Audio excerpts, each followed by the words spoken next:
दोस्तों नमस्कार। NCERT math कक्षा 10वीं के गणित में आपका स्वागत है। आज मैं प्रश्नावली 8.1 के प्रश्न संख्या 2 को सॉल्व करेंगे।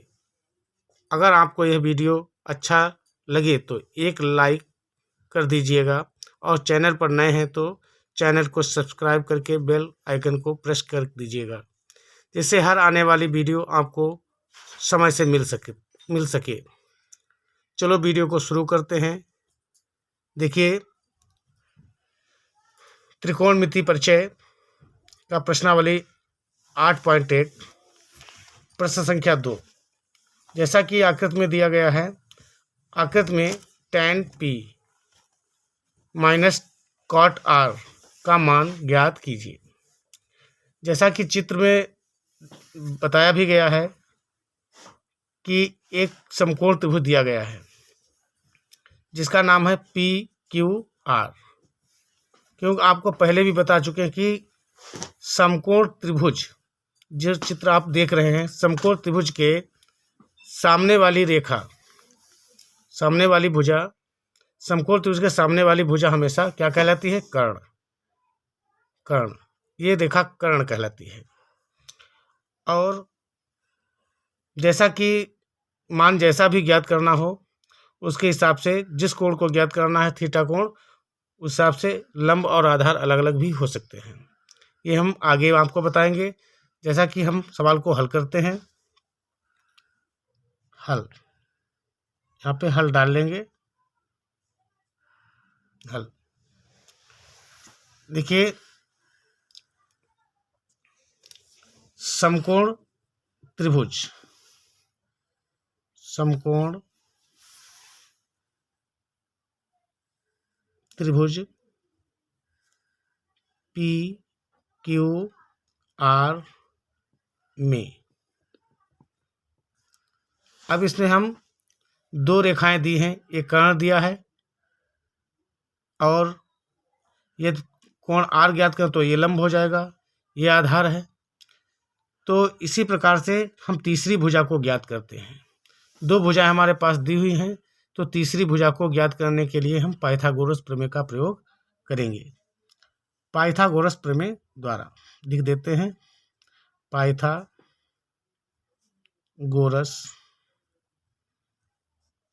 प्रमेय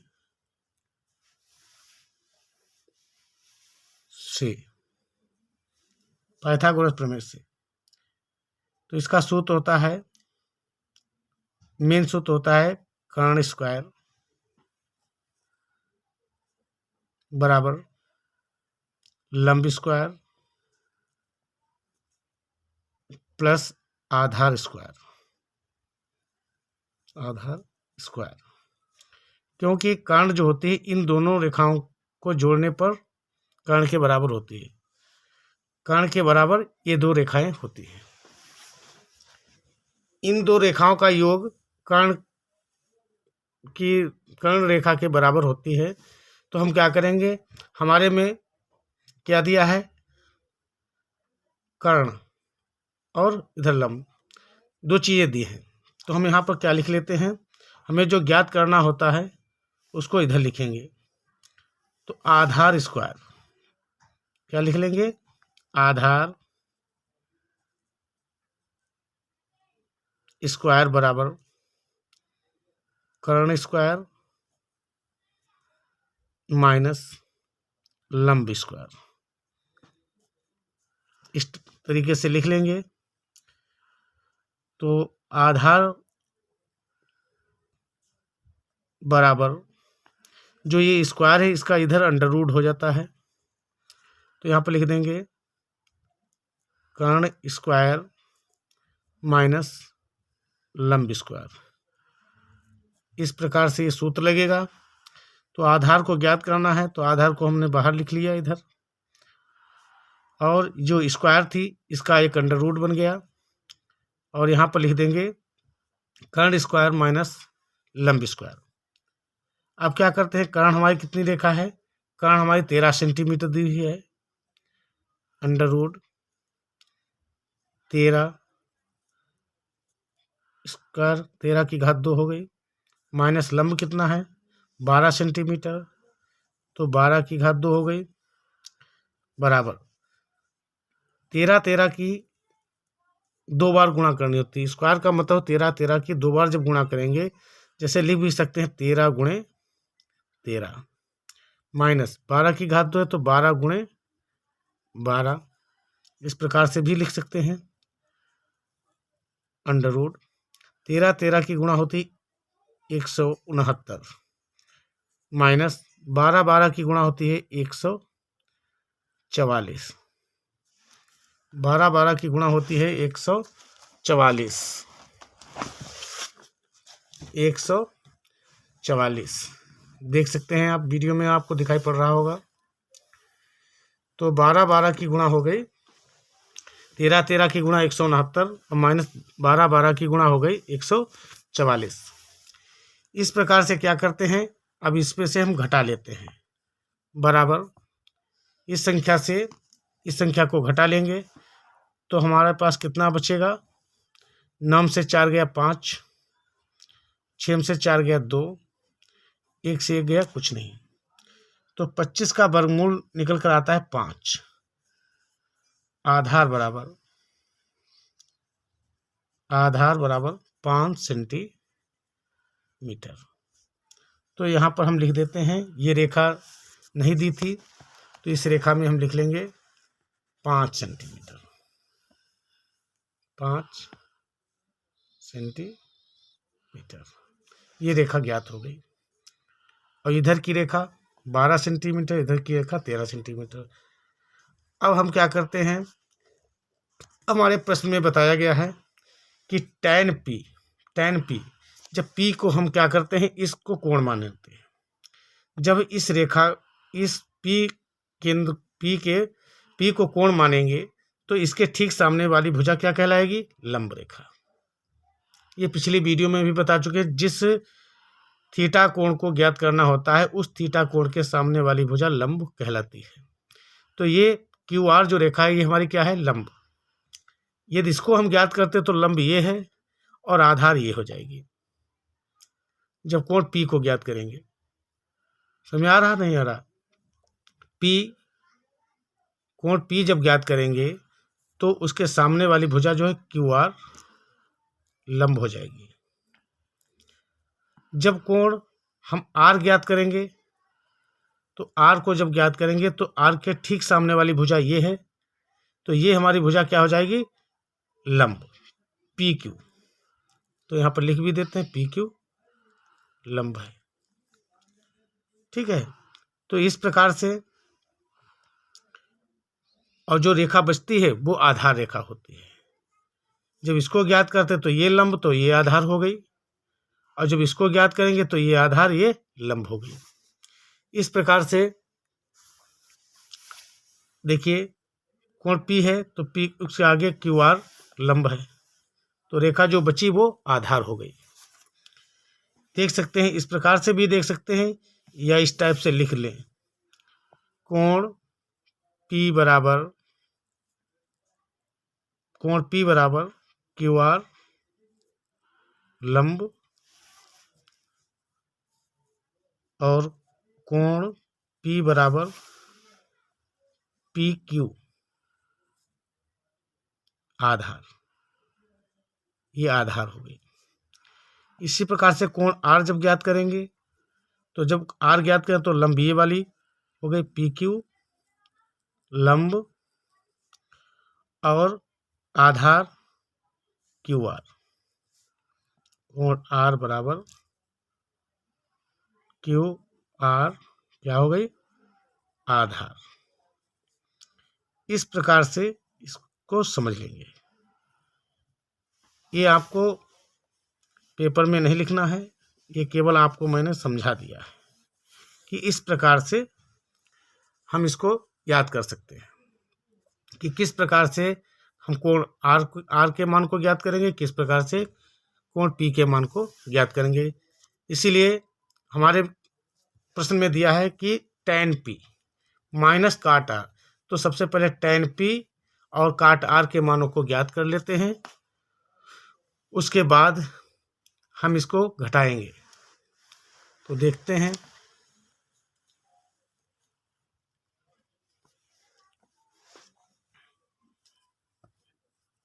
tan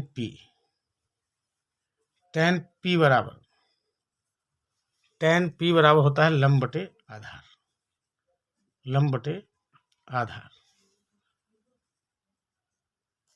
लंब बटे आधार ये कैसे आ गया? ये पिछली वीडियो में हमने समझाया था कि लाल कक्का इस प्रकार से LAL के ए इस प्रकार से इधर चलता है साइन, कॉस और टैन। तो टैन के अंतर्गत L बटे ए। L का मतलब लंब और ए का मतलब आधार। तो लंब बटे आधार। इस प्रकार से हमारे में लंब कितना है, हमारे चित्र में बताया गया लंब कितना है। जब हम P को ज्ञात करते हैं, फिर देखते हैं अपने चित्र के में, जब हमने P को ज्ञात किया तो हमारी P, जब कोण P को मानते हैं तो हमारा लंब कितना है, QR 5 सेंटीमीटर। QR कितना है, 5 सेंटीमीटर। और आधार हमारी कौन सी भुजा हो गई, यहाँ लिख भी दिए हैं, PQ हमारी क्या है, आधार हो गई। जब इस कोण को ज्ञात करते हैं तो यहाँ पर लिखा है कोण P बराबर QR क्या है, लंब, कोण P बराबर PQ क्या है, आधार। तो हम देखते हैं लंब हमारा कौन सा है, P लंब QR। जब कोण P ज्ञात करते हैं तो QR बटे PQ इस तरीके से भी लिख सकते हैं। तो हमारा लंब QR कितना है, लंब हमारा QR है 5 सेंटीमीटर। तो 5 बटे 12 ये मान निकल कर आ गया है। इसी प्रकार से हम ज्ञात करते हैं कॉट R। तो R जब हम कोण को ज्ञात करेंगे तो कॉट का मान क्या होता है ये भी देख लेते हैं। tan के बाद क्या आता है, कॉट C। तो इधर से उल्टा लिखेंगे, आधार बटे लंब,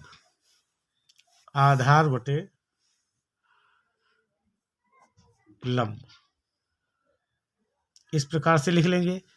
तो आप कॉट R जब ज्ञात करते हैं तो हमारे चित्र में क्या दिखाया गया है, देखिए चित्र में दिखाया गया है, जब हम कोण R को ज्ञात करेंगे, जब कोण हम R ज्ञात करेंगे तो हमारी लंब कौन सी हो जाएगी, ये वाली रेखा, और आधार ये हो जाएगी। तो हमने यहाँ पर लिख भी दिया कोण R बराबर PQ क्या है, लंब है। PQ हमारा क्या है, लंब है। और R क्या है, QR। कोण R जब ज्ञात करते हैं तो QR क्या है, हमारी आधार हो गई। इस प्रकार से आपको समझ में आ रहा होगा कि इस प्रकार से आधार और लंब हो गए। तो हमारा आधार कौन सा है, QR बटे लंब कितना है, PQ। तो QR हमारा कितना हो गया, QR 5 और PQ क्या है, हमारा लंब है 12। अब हम इन दो मानों को ज्ञात कर लिए हैं। अब क्या करेंगे, क्योंकि हमारे सवाल में बताया गया tan P minus cot R। देख सकते हैं इसमें tan P, देख लीजिए tan P minus cot R। तो इसको ज्ञात करते हैं, tan P minus cot R, इसको ज्ञात करेंगे। तो tan P हमारा कितना निकल कर आया है, tan P बराबर 5 बटे 12 माइनस कॉट R कितना निकल गया, 5 बटा 12। तो 5 बटा 12, क्योंकि इसमें नीचे ये भिन्न रूप में हो गई संख्या, क्योंकि जिसके हर समान होते हैं तो ऊपर से घटाया जाता है। तो इसका टोटल राशि कितना, एलसीएम कितना है, 12। तो 12 को हम लिख लेते हैं, 12 और ऊपर वाली संख्याओं को घटा देते हैं। तो 5 में से 5 गया, कितना बचा? 0। 0 बटे हर कितना है? 12, वो लिख देते हैं। 12 से जब 0 को भाग किया जाता है तो उत्तर कितना आता है? 0। आंसर। ये सवाल आप लोगों को अच्छी प्रकार से समझ में आया होगा। धन्यवाद। Peace.